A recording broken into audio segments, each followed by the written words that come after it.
Are you tired of feeling like your stomach has its own agenda? Like the bloating, gas, or constant trips to the bathroom are running your life?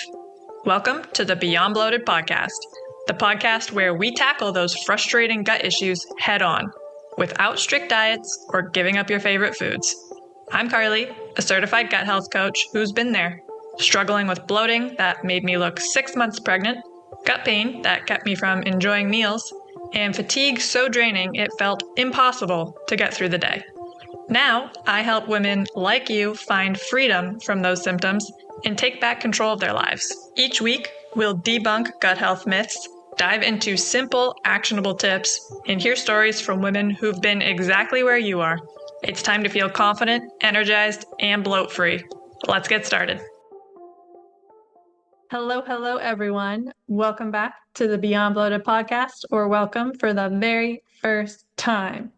By now, I am really hoping you realize that bloating is not just about food. If you have not yet realized this, or this is your first episode of the Beyond Bloated podcast, I've got a bunch of episodes for you to listen to, because I am a big believer that bloating is not tied to just the food, and I've got a lot of proof to back that up. Instead, bloating is usually tied to the state of your body and your habits and how you live your day-to-day lives. Almost all of the women that I work with are very high-functioning, responsible, busy ladies. They are running households, businesses, teams, families. They are very efficient, they are extremely capable, and they are always on.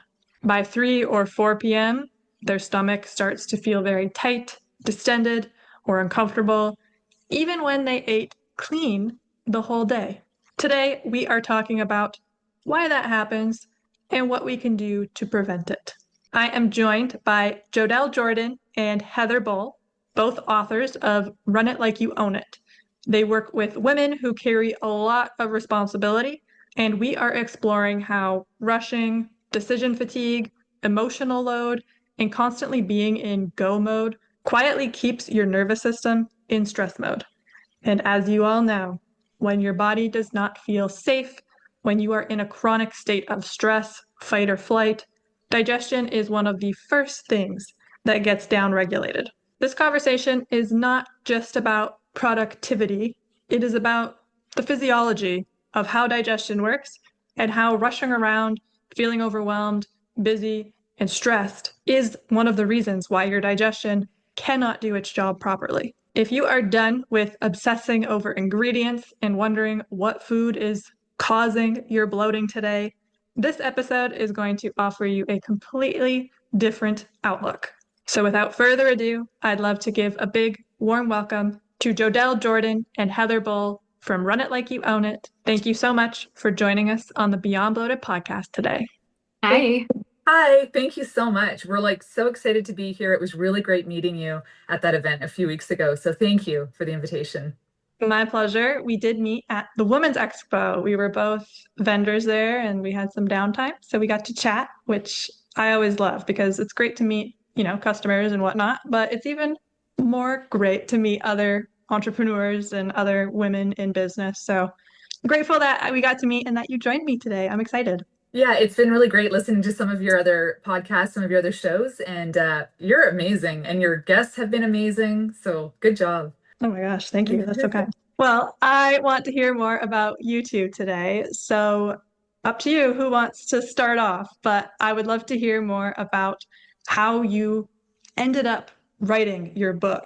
Like what got you down this path and what made you think this book needs to be out there? So it's been really interesting. I'm a business owner. I'm third generation. And so I just kind of learned, as I went in the stores and rolling up my sleeves, watching what my mom did. And it was really great. It was a great way to get a really solid education on how to run a business.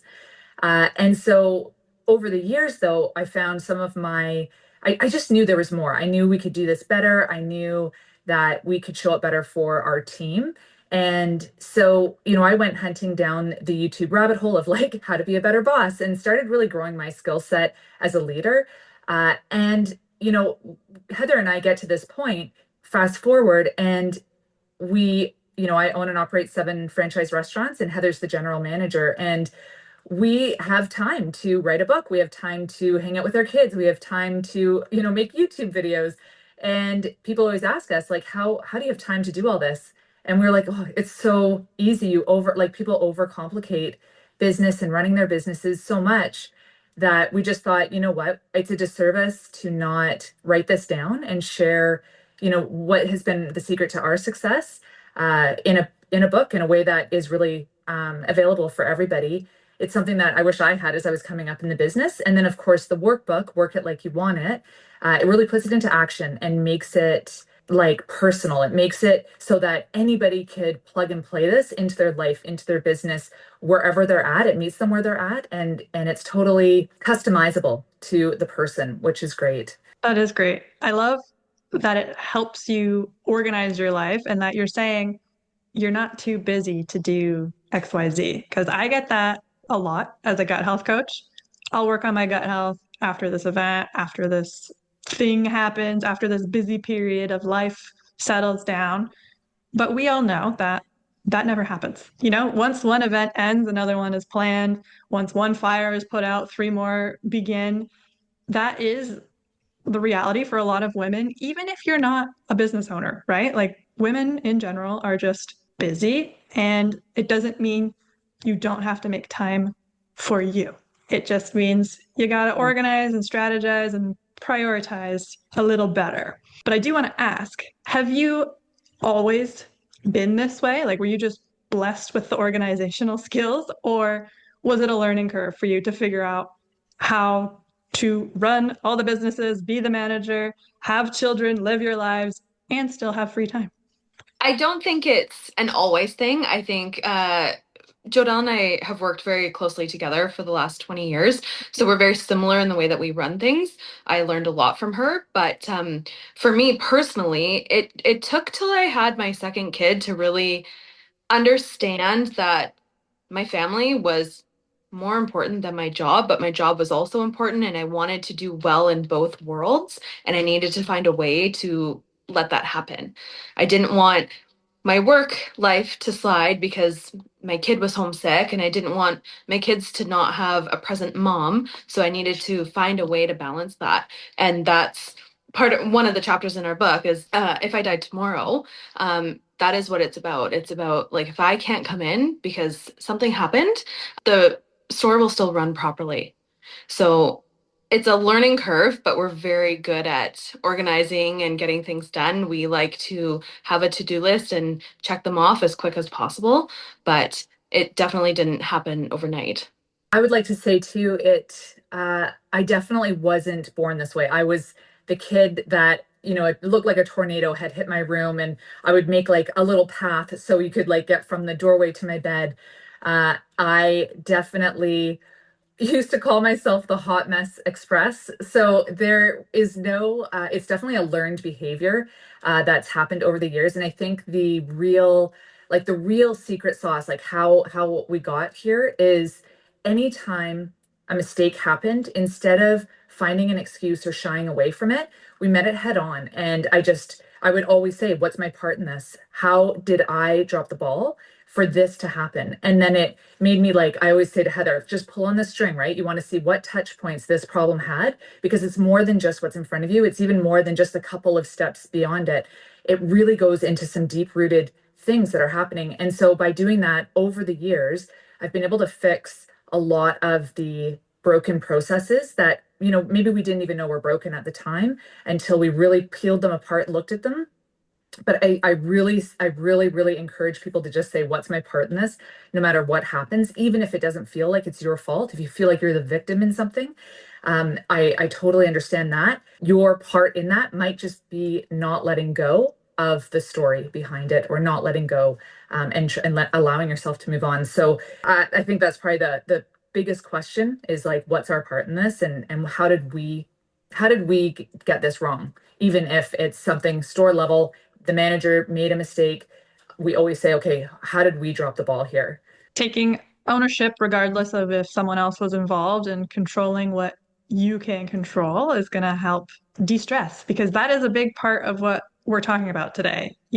Having busy lives, running stores, having kids, having social lives, dealing with gut issues can be very overwhelming and stressful. And when you don't have a handle on those things, that stress negatively impacts your gut health. So that is when the bloating and the food sensitivities and the fatigue and all the symptoms start popping up.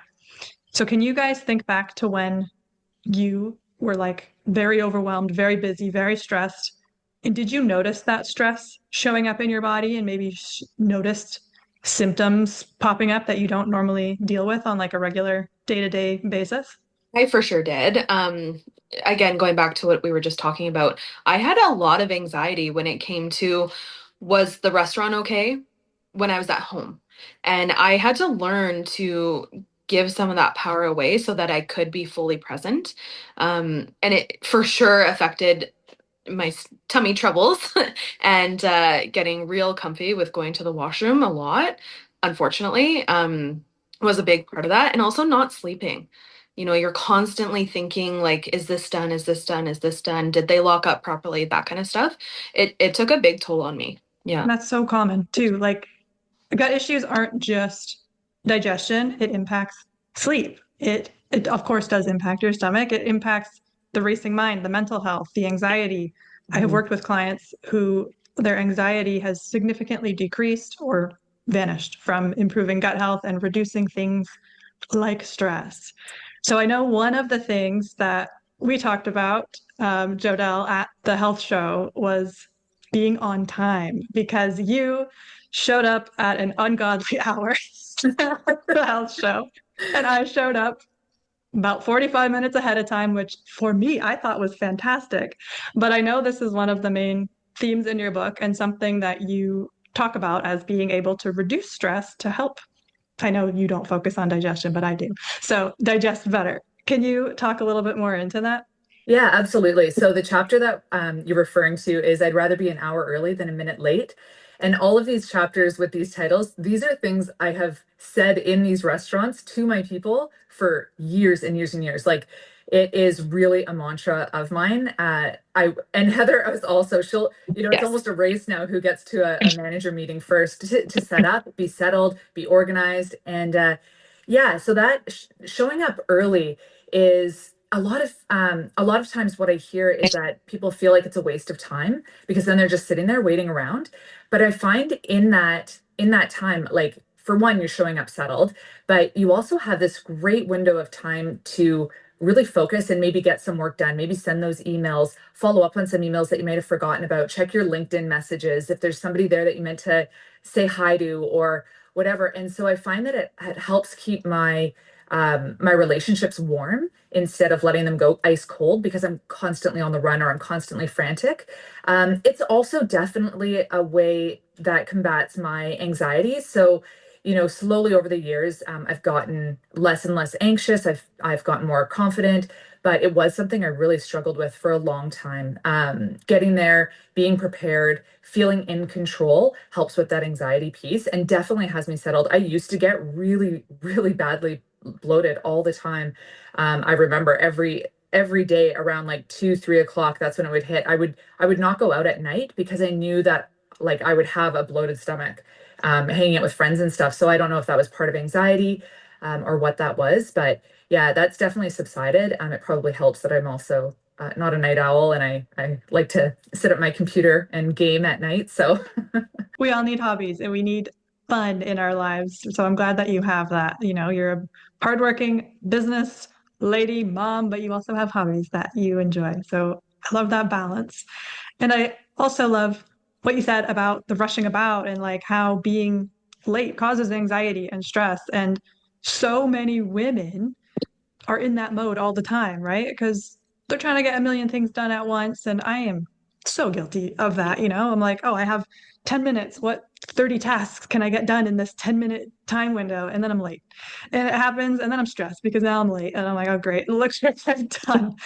I understand where you're coming from when you say that. And I need to work on that myself. My boyfriend teases me. He's like, well, we're going to be 15 minutes late before we are like an hour away from the event. and the flip side of that is then you're in the room, you're talking with the people, whatever it may be, and there's decisions that come up, and you're making decisions from this frantic, anxious, rushed mindset, and yeah, it's just not like it doesn't lend to making good decisions and calm decisions and having those kind of And your conversations. digestion is Mm, not working when you are in that stressed out state. Digestion turns off. I have talked about it a million times on the podcast, so I won't dive too deep into it today. But ultimately, stomach acid enzymes cannot get produced when you are in a chronic state of fight or flight. So you're going to feel bloated and gassy and have pain, have anxiety, have more stress on top of the stress of being late because now your gut is acting up, which is an additional stressor. So it's just a vicious cycle. So I can see how doing small things like showing up early can really help reduce that stress, improve your business if you are a business owner, um, and also improve your digestion, which helps with a lot of things. Okay, so let's dive into a new kind of category here, talking about decision fatigue and mm, how women, when they feel like everyone depends on them, Heather, you kind of mentioned this, like giving your some tasks or some responsibilities away so you're not constantly thinking about it. How does decision fatigue or decision making keep nervous systems activated and running and stress high for lots of women? Speaking from experience, like making a decision can be hard, no matter what, especially if you don't own whatever you're doing. Like you have somebody above you that, I'm grateful, I'm lucky. I have a boss that's always supported us. And like if you make a mistake, they'll coach you through it. Some people aren't that lucky and they get, raked over the coals if they do the wrong thing. But we try to encourage our team to make a decision. Like we would rather coach the wrong decision than have to like make the decision when we're at home, when we're not in the restaurant. Do you know what I mean? So we really try to encourage our team to make a decision and educate a guess. If it's not right, we'll coach them. And if it's perfect, great, awesome, you did a great job, right? But for women, sometimes it feels like you have the weight of the world on your shoulders. And if you throw kids into the mix of that, it can be really challenging to try to balance everything. And that's what we're trying to help with. There's 100 million decisions you have to make every single day. So if you could have somebody helping you do that, that's a big help. Yeah. Heather, I think that Yes. was really great because that's a saying that we do say. We say it's easier to coach the action than it is the idea. And so what we do is we take away the stress of failing to make the right decisions. So that decision fatigue, the decisions don't feel as heavy. They're a little easier to make because they're just like, okay, I'm just going to do this. There's not a whole bunch of thinking or worrying or like, well, what if I get it wrong? And what if this isn't right? So by removing the negativity behind making a wrong decision makes the decision process easier just across the board. We do make like a million decisions a day, as you both mentioned, right? And things like, what am I having for dinner?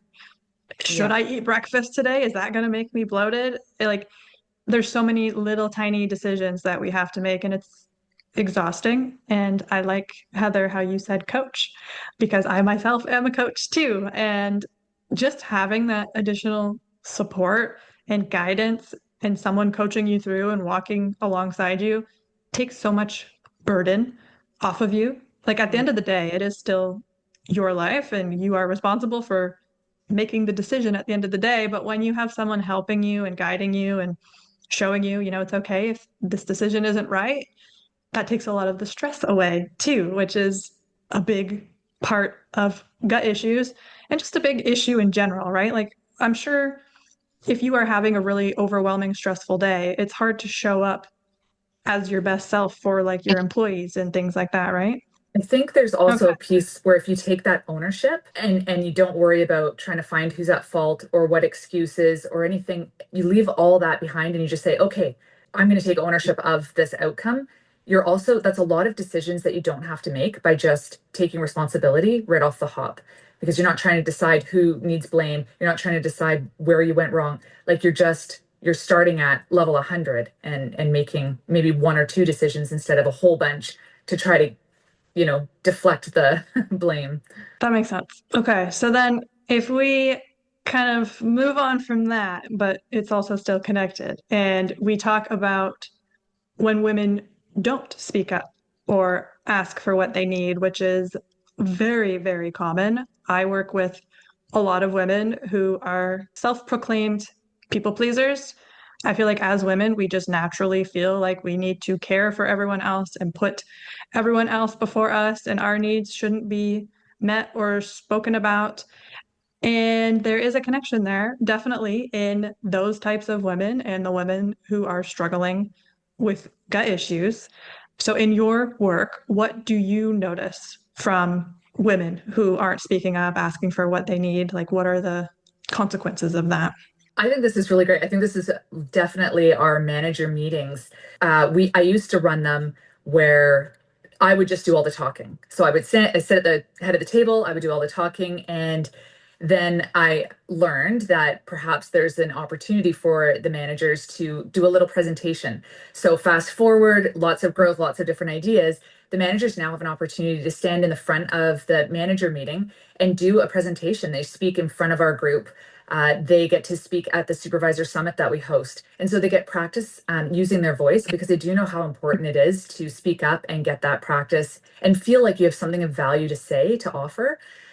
We have seen some of our younger managers with tummy issues. There's a few of them I can think of right now that really struggle with that. We actually lost one, not she had to quit. I'm sorry that she had to quit because of some health issues, and it was stress and self-imposed stress, but she did grow a lot in this position because she was able to stand confidently at the front of the room, and before she had to sit and like read it off a little paper, and so watching them grow and change is really amazing. It's not going to solve all the problems, but it's definitely nice to be able to give that opportunity to other young women to have a voice in a business setting. Yes, that is so, so important. I'm so glad that you're doing that work and you're allowing, not even just allowing them, but you're encouraging them to speak up and letting them know like your voice is important. We want to hear from you. What you have to say matters. And I encourage women, not even in business, to do the same. A lot of times when women are dealing with digestive issues, it is a silent and non-visual illness, right? You don't look sick a lot of the times. You can't tell that someone is deeply struggling with their gut health just by looking at them. And a lot of women are scared to speak up for like their dietary needs. I know women who are like dying if they eat gluten right now in their journey, but they're like, well, my friend made it for me. I'm like, doesn't matter, girl, speak up. You should not eat that right now because you're not going to feel well. Your friend's feelings should not be hurt by that if they care about you. So, different situations, different environments, but we're both encouraging the same thing, right? Like, speak up and say your piece because you matter. And that also all comes back down to emotional stress, mindset, which, as I've said a million times, impacts your gut health. Like, holding that in Mhm. is not good. And actually, I don't know if either of you are familiar with like traditional Chinese medicine or anything like that, but there is a saying of like holding in emotions causes constipation because you're holding everything in. So think about that if you're out there holding stuff in and you can't have a daily bowel movement. Hot tip. One other thing that I wanted to touch upon is leaving listeners feeling like they can actually slow down and do it all and not feel overwhelmed without putting too much on their plate, which sounds like a lot, right? So I would love to hear from each of you if you have tips, if you have advice, like what would you say to the busy, overwhelmed woman, business owner or not, to start to take some of that stress off of their plate? There's a really interesting, I'm sure lots of people have heard of this, but sometimes we feel like being that busy, we're so stressed out, we're so busy, it makes us feel important, it makes us feel valued, it makes us feel confident in the place that we're in. And so we like to fill up that time. We like to say we're busy. We actually thrive on that chaos because it gives us a purpose. It feels good. We don't have to think too much about what's next or what that looks like. So I think there's a part where it's meeting a need, a negative need, and it's hard to recognize it in the moment. It feels so overwhelming, but if we can start really every time there's an issue that crosses your path, I think that's where you just really want to zoom out. We talk about zooming out and having that high level look and really seeing how many touch points in your business, in your life it has. Like if you're looking at your messy laundry pile, it's not just tackle the laundry. It's really like, okay, what does this really look like? What can I put into place to have this done? Because that also means my dishes probably are in the sink. And it means, right, there's a lot of other things. So working on yourself, like I always say, it starts with making your bed in the morning. I've made my bed for the last 11 years. And when I make it, I say, I'm making my bed to remind myself to live a life of integrity. And that is, I make a promise to myself. That's where it starts. And I don't break it. And because we're so used to breaking promises to ourselves, like no problem. And that's the person that we should be keeping them with the most. So if you're having a hard time with laundry and dishes and all that feeling overwhelming, it's probably more an integrity issue, a behavior trait that you want to zoom out and look at that will fix the all those problems that, yeah. And if you could tell my boyfriend that about making the bed, that would be fantastic. I just make it over my husband if he's still in there. And you better not mess it up when you get Yeah. out. That is great advice. Heather, do you have anything to add or something that you do personally in your own life that helps you kind of stay organized and not feel overwhelmed and overly busy? For me, like Jodell and I, we both have two kids, but our kids are at very different stages of their lives. My kids are a lot younger. My kids both play competitive basketball, so I'm very busy. It's very rare that I'm home at night. So I have to be organized, otherwise I can't sleep. I have to put processes in place to make sure that everything is done before I leave work, and then I can go pick my kids up from school, and then I can go take them to their activities, come home, have dinner, get ready for the next morning. I have to be, otherwise I will not function. I can't sleep. And sleep is a big thing for me. If I don't sleep, it's not going to be a great day. So I need to make sure that sleep is probably the number one important thing for me. I I would like think to jump that's in for because everyone. yeah, we're making it sound like we're so organized and we're so like we have these perfect homes that are perfectly clean.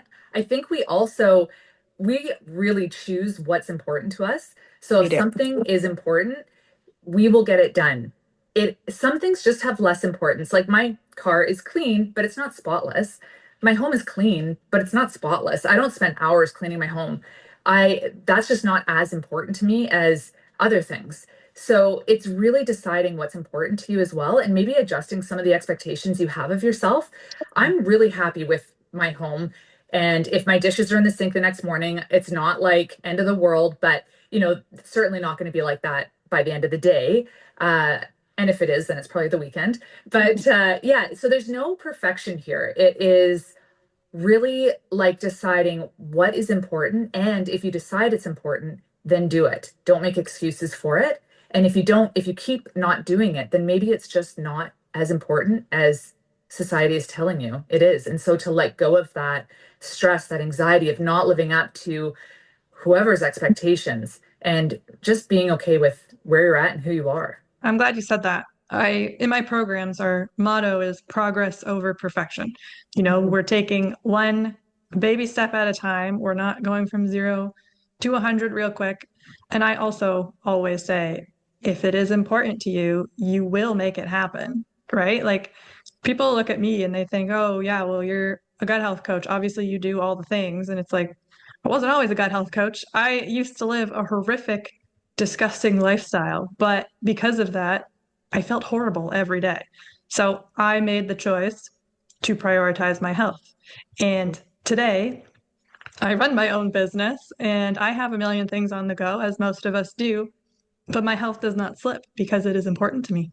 So I prioritize it. And you don't have to be perfect, choose the things that work for you. Like Heather said, sleep is key for her. So prioritizing sleep, I think everyone should, like not trying to cram as much done in the evenings because you can and go to bed. It will feel so much better. And not sleeping is stressful on the body. Yeah, we talk Yeah, about decision fatigue. Your decision fatigue is a lot better at, well, 5, 6, 7, 8 in the morning than it is at, 8, 9, 10 at night. Yes, because you should be getting ready to bed and sleeping, Yeah. reading a fun book and just chilling, not trying to make decisions for your 7 businesses that you got going on. Well, before I ask where we can find you, I would love for you to leave us on one final note. So if you hope listeners take one single thing away from this conversation, what would you like that to be? That is a good question. I know. I have an answer if you don't yet. I think the biggest thing was what we just talked about is prioritizing yourself, making yourself that number one thing, because you're no good to anybody else unless you are good to yourself. I love that. I Mhm. just had that conversation with someone yesterday in one of my group programs. She was talking about how everyone needs this from her and that from her, and it pushes off her dinner and it's too much. And I said, what if you put your phone on silent? What would happen? Like, Totally. Yeah. what if you just don't answer? They can wait, like, and it's a crazy concept for a lot of us because we're so used to giving and giving and giving. But you are so important. You are the most important person because just like Heather said, if you are not in a good state, you can't show up for anybody else. So Mhm. prioritizing you is fantastic. Jodell, do you have one? Yep, I do. So it's a concept that I've been saying in the restaurants a lot, and I've finally taken it and like turned it as a mirror to myself. So it's like everything is cyclical. Everything's a cycle, everything's a process. And so I tell that to my management team because there's no end goal. There's no finish line. The job is constant. There's always training, there's always hiring, there's always, and so there's no finish line in the job. So to it helps temper their expectations that they're ever going to finish or be complete or get 100% because it's just not that's not how it works. And so I took that concept and like looked at my own life as well, and I realized I'm always in progress. I'm always in process. I'm never going to reach the pinnacle or finish all my goals that I've set for myself. I'm always going to be growing, and to let go that there is some magic finish line that, oh, aha, now I'll be happy, now I'll be 100% organized and complete, and to understand that it is a cycle. Sometimes I'm really outgoing and I'm living life out loud, and then other times, there'll be months where I just hole up and don't really talk to anybody. And so being okay with wherever you're at, and just, yeah, letting yourself kind of be where you need to be in the moment. I love that too. And that goes for gut health as well. When you are on a gut health journey, it is a journey. There is no destination, there is no finish line. It's not like, okay, I did it, I achieved gut health, I'm going to stop. You have to keep doing the things, eating well, going to bed, moving your body, managing stress. And yeah, it sounds like, oh my God, I have to do this forever. Yes, you do. But it becomes easy because you develop routines, you figure out what works for you. It becomes a habit. Like I said, 7 years ago, if you told me this is what my life looks like, I would have laughed in your face because it's so far from what I used to do and eat and be. But slowly by slowly, I took it piece by piece. And now my life is just easy. I don't think about the things, I just do them because they come naturally. So it's just about taking it one step at a time, prioritizing what is important to you, keeping your life a little bit organized, but not focusing on perfection. And I know you have a book that can help us with that. So can you tell us a little bit about the book, who it's for, and where we can find it? The book is Run It Like You Own It, and it is all about empowering people to have that ownership mindset, to step up, take responsibility, no matter your title. So this is great for leaders. This is great for managers and general managers. It's great for business owners. And it's really talking about the low effort, high impact things you can do that will have the biggest ROI on the time that you spend on these different concepts. And of course, the workbook, Work It Like You Want It, really puts this thinking into doing. And we're big action takers. I don't ever want to leave a conversation without some physical thing I can do that's going to move the needle. So we're all about really finding the things that move the needle. Love it. To all of my entrepreneurial women, business owners, managers, any sort of leader out there who is listening and finding themselves overwhelmed, stressed, having digestive issues, going through this book, doing the workbook, getting a little bit more comfortable and more organized and having those habits in place to reduce the stress will help your digestion. As Jodelle mentioned, when she was stressed and anxious, she was bloated. As Heather mentioned, when she was not sleeping well and she wasn't prioritizing stress management techniques, she had tummy troubles. So there is a definite connection. And I have mentioned in the past how my gut issues started when I started my first full-time career as a data analyst, and I was miserable, hated it, anxious, stressed beyond belief. So if you do not believe there is a stress gut connection, we've got 3 examples right here on this call. So it is very real. And I encourage you to go check that book out. Are you guys on socials, website, anywhere else we can find you? Yes. So you can email us at connect@runitlikeyownit.com if you just want to reach out. We also have a website, runitlikeyownit.com. We have an Instagram at runitlikeyownit. And I've got a YouTube channel, Jodell Jordan. Heather's got an Instagram, Heather K. Bull, and mine's just Jodell Jordan. I mean, you pop my name in, I come up everywhere. And we're on Amazon as well. So we are also in Bolin Books. And we are just about to get on the shelves of Indigo in Mayfair Mall. So, yeah. Yay, that's so exciting. Well, congratulations. I will drop your links, your handles, your book, all the things in the show notes so people can find you. And I want to thank you both for taking this time because it was important to you and you prioritized it to come on the Beyond Bloated podcast. So I am honored and thank you for joining us today. Thank you for having us. Yeah, thank you so much. And thank you for seeing the connection of our book and the message that we're trying to get out there and yours. It's so important. It really does help with, your health. So thank you so much, Carly. Did you learn something new and useful today? If the answer is a big, resounding hell yeah, do me a favor. Subscribe to this podcast. Even better, toss a rating in there too. It helps more bloated babes discover this show and lets me keep bringing you this free, gut-loving content every single week. And hey, don't be greedy. Share this episode with your bestie who's always unbuttoning her pants after dinner. She will love you even more for it. Thanks for hanging out with me and showing your gut some love. Keep on putting what you learn into practice and you will be bloat-free in no time. Catch you in the next one. Bye!